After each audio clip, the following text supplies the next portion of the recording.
السلام علیکم ورحمۃ اللہ وبرکاتہ۔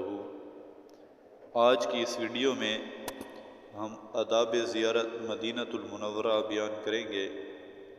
آپ سے گزارش ہے کہ اگر آپ نے ابھی تک ہمارا چینل سبسکرائب نہیں کیا تو ہمارے چینل کو سبسکرائب کریں اور بیل آئیکن کو دبا دیں تاکہ ہر آنے والی ویڈیو کا نوٹیفیکیشن آپ کو بر وقت ملتا رہے۔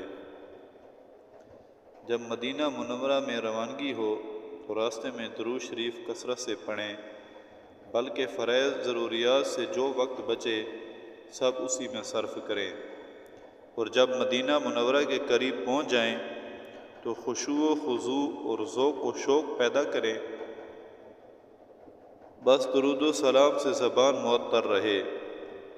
جب محبوب آقا کریم صلی اللہ علیہ وسلم کا مدینہ منورہ نظروں کے سامنے آئے تو درود و سلام ورد زباں ہو، جس قدر ادب و تعظیم ہو سکے اختیار کریں اور دعائیں مانگیں کہ اے اللہ، یہ آپ کے حبیب صلی اللہ علیہ وسلم کا حرم ہے، اس کو میرے لیے جہنم سے خلاصی کا ذریعہ اور امن کا سبب بنا دے اور آخرت کے عذاب سے بری کر دے، میری دنیا اور آخرت اچھی کر دے، اپنے والدین، آل اولاد، مرحومین، اپنے مشائخ، اپنے وطن اور ساری امت حبیب صلی اللہ علیہ وسلم کو دعاؤں میں یاد کریں۔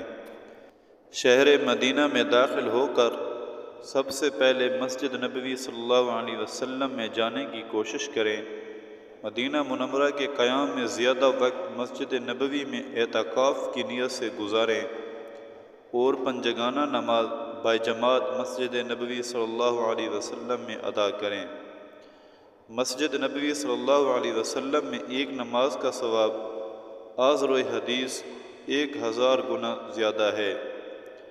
بقیع مدینہ منورہ کا قبرستان ہے جو مسجد نبوی سے متصل مشرق کی جانب ہے۔ اس میں بے شمار صحابہ و اہل بیت رضوان اللہ تعالی عنہم اجمعین اور اولیاء صالحین مدفون ہیں۔ بقیع میں داخل ہو کر یوں کہے، تم پر سلام ہو، اگر اللہ نے چاہا تو ہم بھی آپ سے مل جائیں گے۔ اے اللہ، بقیع غرقد والوں کی اور ہماری مغفرت فرما۔ پھر اس کے بعد جن شخصیات کے نشانات معلوم ہیں ان کی زیارت کریں۔ نیز جب بھی موقع ملے تو مدینہ میں مقدس مقامات کی زیارتیں بھی کرتے رہیں۔ اللہ تعالیٰ سے دعا ہے کہ اللہ تعالیٰ مجھے اور آپ کو ادب و احترام کے ساتھ مدینہ منورہ کی حاضری نصیب کرے۔